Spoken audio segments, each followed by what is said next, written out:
Olá, bom dia! Sejam bem-vindos a mais uma aula de ciências. Eu sou a professora Carla Lucas, do Instituto Santa Terezinha. Vamos lá? Bem, queridos, vamos começando falando dos fenômenos naturais e impactos ambientais, tá ok? O que são os fenômenos naturais? São aqueles fenômenos que são produzidos, que acontecem por conta de atividades da natureza, ok? Então, quem são esses fenômenos que nós vamos trabalhar hoje? Quais são? Terremotos, vulcões, né? E aí, as consequentes tsunamis, ok? E a gente vai descobrir por que esses fenômenos acontecem, tá ok? E quais são os impactos ambientais que são produzidos por esses fenômenos. A gente sabe que os impactos ambientais, eles podem ter origem do fenômeno por conta dos fenômenos naturais, mas eles também podem ter origem pela ação do homem, pela ação antrópica, ok? E a gente vai trabalhar esses dois pontos. Vamos falar dos fenômenos naturais. Bem, a gente na aula passada falou sobre o movimento das placas tectônicas.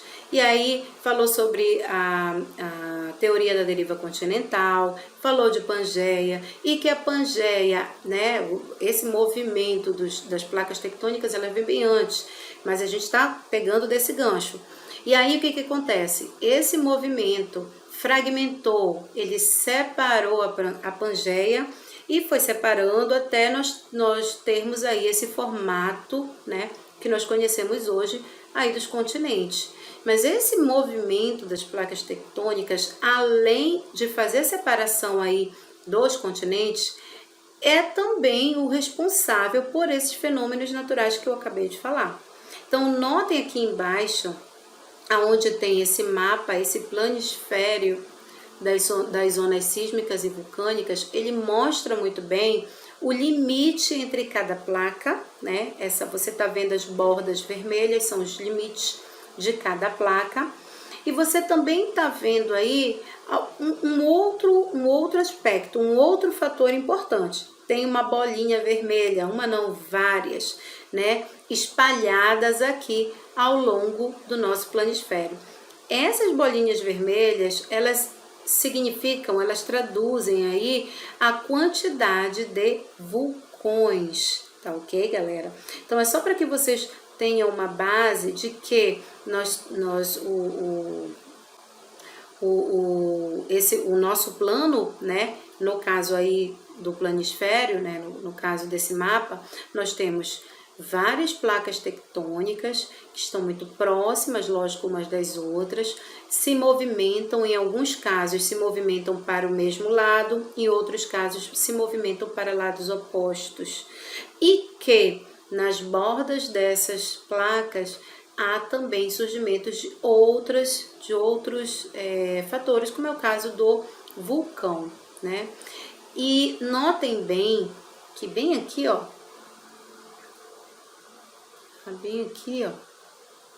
mais forte, né? A gente encontra uma quantidade intensa de vulcões,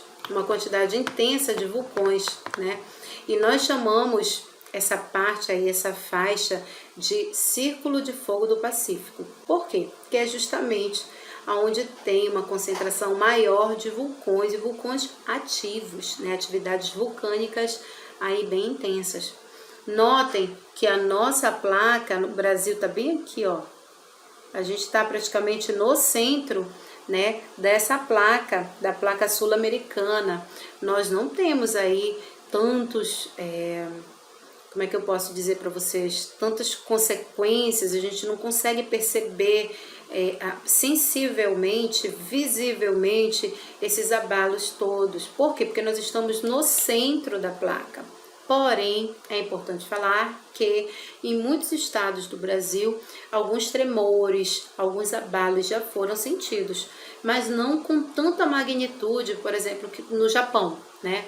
Onde a gente vê terremotos assim gigantescos, né? Abalos sísmicos gigantescos, né? Por quê? Porque nós estamos no centro dessa placa. E alguns outros países, né, já estão ali na borda das placas, eles sentem com mais facilidade, com mais intensidade, ok? E aqui do ladinho você está vendo algumas das consequências, né, desses fenômenos naturais. Embaixo é a foto da consequência do tsunami lá em Fukushima, no Japão, né, onde esse terremoto se deu nas águas, né, que nós chamamos de maremoto, e aí produz ondas gigantescas que nós chamamos de tsunami, tá ok? Não é o único caso, mas tem outros que eu vou falar, tem um outro que eu vou falar mais na frente, quando falarmos apenas de tsunami, ok? Bem, é interessante nós falarmos também que os fenômenos naturais, eles não podem ser evitados, não podem ser bloqueados. Nós não temos esse poder para fazer isso, mas nós temos um outro poder. Que poder é esse? O poder da informação, da tecnologia, do conhecimento, da ciência. Quando nós conhecemos o local, com esse planisfério mesmo, né? O local onde nós estamos, nós podemos traçar ali medidas de prevenção, traçar ali medidas que possa avisar a população, medidas que possam amenizar esse impacto, já que eu não posso evitar, pelo menos minimizar esses impactos ambientais, ok? Vamos lá. Então a gente vai falar dos vulcões. Os vulcões, eles são aberturas na crosta terrestre que surgem, né, geralmente porque eles estão ali entre duas placas, né, tá no limite entre as duas placas. Então, é interessante a gente falar que eles estão tanto na parte terrestre quanto na parte submarina também. E todas as vezes que um vulcão vai entrar em erupção, né, o que envolve ali numa erupção vulcânica? Bem, primeiro é a exposição, vamos dizer assim, da lava, né? Mas o que é a lava? A lava, gente, quando ela tá aqui, ó, dentro do vulcão, na parte interna do vulcão, a gente não chama de lava, a gente chama de magma. Por quê? Porque quanto mais próximo do interior da Terra estiver, maior vai ser a temperatura. Passa ali em torno de mais de 1000 graus Celsius tranquilo. E dependendo dessa atividade do vulcão, esse magma ele é impulsionado para essa abertura e ele é expelido, ele vai para fora, ele vai para o ambiente. Então ele muda aí o seu nome, ele sai de magma e vai ser chamado de lava. E numa erupção vulcânica, além da lava, né, que vai para o ambiente, nós vamos ter também a liberação de gases tóxicos, de rochas, né, elas são lançadas a quilômetros de distância. É interessante também nós falarmos do vulcão, quando ele está entrando em erupção, que ele pode também provocar, né, impacto diretamente para a gente, para o ser humano. Por exemplo, já aconteceu de vulcões entrarem em erupção e lançarem para a atmosfera nuvens, né, de gases e cinzas muito espessas, muito densas, e essas nuvens elas se dissiparam com muita facilidade, elas foram sendo levadas com muita facilidade pelo vento e fez com que os serviços aéreos eles fossem paralisados naquele momento até realmente passar aí esse momento de nuvem densa em relação às cinzas dos vulcões, né? Toda vez que eu falo em vulcão, eu não tenho como não falar do vulcão Vesúvio, lá na cidade de Pompeia, uma cidade romana, que no ano de 79 depois de Cristo, acredito que seja esse período, né, a população de Pompeia começou a se assentar ali, começou então a aumentar, né, perto do monte do Vesúvio, né, onde tinha esse vulcão, e eles nunca tinham visto entrar um vulcão entrar em erupção, então realmente eles não sabiam o perigo que estavam correndo. Mas com o passar do tempo, a gente sabe que os vulcões dependem muito aí dos movimentos das placas tectônicas, eles podem estar adormecidos, eles podem estar em atividades, uns mais que outros, e o Vesúvio, ele não é aquele que entra em atividade direto. né? Ele passa um tempo ali na dele, inativo, né, dormindo, e depois ele acorda. E foi o que aconteceu aí com a população de Pompeia. Ele entrou em erupção e acabou matando ali todos que moravam naquela população, naquela cidade. É interessante vocês darem uma pesquisada para saber como foi aí que eles encontraram os corpos que estavam petrificados. Por que eu fiz assim? Porque houve, além, né, deles encontrarem realmente vestígios de pessoas onde seus últimos gestos, né, foram petrificados, houve aí também uma técnica de introdução de gesso para que a peça ficasse mais forte. Então, além da ação, que foi uma ação drástica, triste, né, porque muitas pessoas morreram, né, mas tem outras técnicas aí que acabam fazendo com que Pompeia e tudo o que aconteceu lá seja interessante da gente descobrir, da gente saber, né, é importante essa informação, tá ok? Então a gente sai do vulcão, a gente sai do vulcão e vai para os terremotos e tsunamis, né? E o que são os terremotos? São abalos sísmicos, né, que ocorrem quando duas placas tectônicas se chocam. Então a gente sabe que tem placa tectônica que se afasta, tem outra que vai para a mesma direção. E quando a gente está falando em tremores, em terremotos, existem alguns termos específicos científicos, né, que a gente escuta e não sabe o que é. Então, um deles é o hipocentro, é o foco do terremoto, é onde as placas se chocaram lá no interior da crosta, ok? Então, foi o hipocentro, foi o foco do terremoto. E o epicentro? O epicentro é a parte mais superficial da crosta, tá ok? O epicentro é a parte mais superficial da crosta, onde as pessoas vão sentir, bem aqui é o epicentro, onde as pessoas vão sentir os abalos, tá ok? Então eu tenho o hipocentro, que é o foco do terremoto, lá no interior da crosta, e o epicentro, que é onde o abalo vai ser sentido. Ok? Bem, existe no mundo científico uma escala que mede a quantidade de energia liberada durante um terremoto. Nós chamamos de escala de magnitude de Richter. Richter, em 1935, ele acabou produzindo essa escala que vai medir aí o grau de intensidade de cada terremoto. Então, a escala Richter, ela vai de 1 até 9, né? O 1 são aqueles abalos que acontecem diariamente, as pessoas nem sentem, não conseguem sentir, são uma intensidade muito pequena. O 9 é quando já tem aquele grau, já é aquele grau devastador. É aquele onde vai cair prédio, onde as pessoas vão sentir, né, as coisas vão desmoronar, pode também provocar tsunamis, se esse terremoto for aonde? No mar, se ele for nos oceanos, né, no fundo dos oceanos. Terremoto na água, né, no oceano, nós chamamos de maremoto. E uma das consequências desse maremoto pode ser a formação das tsunamis, das ondas, né, gigantescas.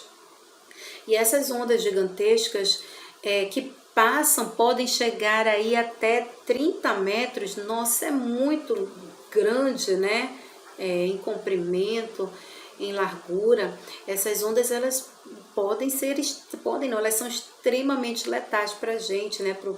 No caso da flora, da fauna, do ambiente costeiro, para o próprio ser humano, ambiente urbano, né? E um dos tsunamis, assim, que foi bem devastador, foi o que aconteceu lá no Oceano Índico em 2004, causando a morte de 200 mil pessoas. Tá ok, crianças? É interessante nós falarmos, mais uma vez, que nós não podemos impedir, porém, com a tecnologia e o conhecimento que nós temos hoje, é possível prever e é possível chegar a tentar proteger ao máximo a sua população, tá ok? Levar a sério ao que a ciência realmente está falando, o que ela está avisando. É possível com essa ciência que nós temos hoje, com essa tecnologia que nós temos hoje, de não só avisar em tempo hábil para que as pessoas se protejam, mas também produzir construções mais fortalecidas, construções mais inteligentes, que possam aí estar aguentando esses impactos produzidos aí por esses terremotos. Tá ok, crianças? Um outro ponto interessante que a gente tem que falar também, né, são as atividades humanas e os seus impactos ambientais. Não é só a força da natureza que vai produzir impactos ambientais. A nossa atividade, a ação antrópica, a ação do ser humano, ela também vai produzir impactos, né, ações negativas no ambiente, tá? Uma dessas ações é essa primeira imagem que você está vendo aqui: queimada, desmatamento, né? No caso das queimadas, na queimada e desmatamento, o que a gente percebe ali é que muitos seres morrem durante o processo, tanto da queimada quanto do desmatamento. Da queimada aqui que a gente está falando, eles vão morrer queimados, e aqueles que sobreviverem, que conseguirem fugir, né, aqueles que conseguiram fugir, eles vão para ambientes que não são os hábitats deles, né, o normal deles, onde ele talvez não tenha a quantidade de nutrientes que ele precise, a quantidade de água, a quantidade de locais para se proteger. Talvez ele vire presa de um outro ser que já mora lá, que já está muito mais adaptado. Então, quando há as queimadas, o desmatamento, essa devastação que a gente está vendo aí para preparar essa área para a agricultura, para a pecuária, né? A gente sabe que a gente está reduzindo os hábitats desses seres que moravam aí. O que são os hábitats, né? São os lugares onde eles moram, onde eles estão adaptados para viver. Então, quando há essas atividades que eu acabei de falar para vocês, há sim a redução de hábitats e também há o perigo de uma determinada espécie entrar em extinção, correr o risco de extinção, tá ok? Um outro ponto que a gente pode também estar falando em relação à atividade humana é trazer espécies que não são comuns. Se eu estou trazendo espécie que não é comum daqui, é uma espécie exótica. Começar a trazer, colocar outras espécies que não são nativas daqui, ok? Então, tem espécie que se adapta e que consegue ali um equilíbrio, mas tem outras espécies que elas têm um potencial invasor gigantesco. E essas espécies exóticas invasoras, né, elas acabam ali dando desequilíbrio ambiental gigantesco. Por exemplo, elas podem estar competindo por luz, por nutriente, né, por espaço, podem também se reproduzir com mais facilidade, muito mais rapidamente do que uma espécie que é endêmica, uma espécie nativa daquela região, ok? E aí, dependendo de como ela vai se adequar a esse movimento, a esse ambiente, ela pode estar se reproduzindo com mais facilidade. E nas piores hipóteses, pode acontecer também de que a espécie nativa acabe virando alimento da espécie exótica, que a gente já viu em alguns casos, né? É interessante, então, barrar esse tipo de situação, esse tipo de atividade, né, que traz aí um desequilíbrio gigantesco, né, para o ambiente. Vamos lá. Um outro ponto que a gente pode estar falando é a exploração excessiva dos recursos naturais. Então, como é que o ambiente vai se sustentar se toda hora eu só tiro e não reponho? Ou não deixo a própria natureza repor aqueles nutrientes, né? Então, quando eu tenho, por exemplo, uma área de pesca, onde essa pesca é predatória e ela é intensa, o que vai acontecer com os peixes que estão ali? Não vai dar tempo deles se reproduzirem. O que é o defeso do caranguejo? É um período onde os catadores não podem retirar determinados caranguejos, né? Porque eles estão no período de reprodução. Aí existe parâmetros para isso. Não pode ser fêmea, não pode ser filhote, não pode estar num tamanho, até o tamanho também influencia, né? Porque já viram os que são mais o que estão no período de reprodução, os que podem entrar no período de reprodução. Então, quando você tem essa exploração excessiva desses recursos, você também está fadando aquele ambiente a não dar certo, a entrar e a ter impactos, né, negativos, né, impactos ambientais. Um outro ponto é o tráfico de animais silvestres, né? Então, o que é? Eu estou tirando de um determinado local uma determinada espécie e estou levando para outro local. Isso é crime. Comercialização de animais silvestres é crime. E, além de ser crime, é também uma forma da gente reduzir a biodiversidade daquele ambiente, porque a gente vai estar tirando os seres dali, tá ok? Outra, sem falar também, olhem a imagem que está aí das aves, né? Sem falar também que é algo desumano, né? Quando você olha para essa imagem, você percebe que numa gaiola eu tenho uma quantidade maior do que é permitido. Logo, essas aves que estão aí, elas vão passar por um momento desse transporte até chegar aonde elas, né, o destino final. Muitas delas não vão mais sobreviver, vão chegar mortas. Por quê? Por exaustão, por falta de alimento, a temperatura aí aumenta, né, a falta de água, né, não se hidrataram. Então, gente, além de ser ilegal, né, é algo que é desumano, provoca aí um sofrimento, um esgotamento físico desses, sendo o caso das aves, né, muito grande. Então, esses são alguns pontos, né, que eu gostaria de passar para vocês. Então, os fenômenos naturais, né, e as atividades humanas que provocam impactos ambientais.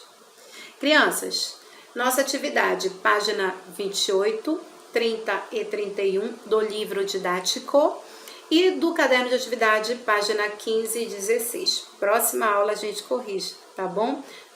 Beijos e obrigada pela sua atenção.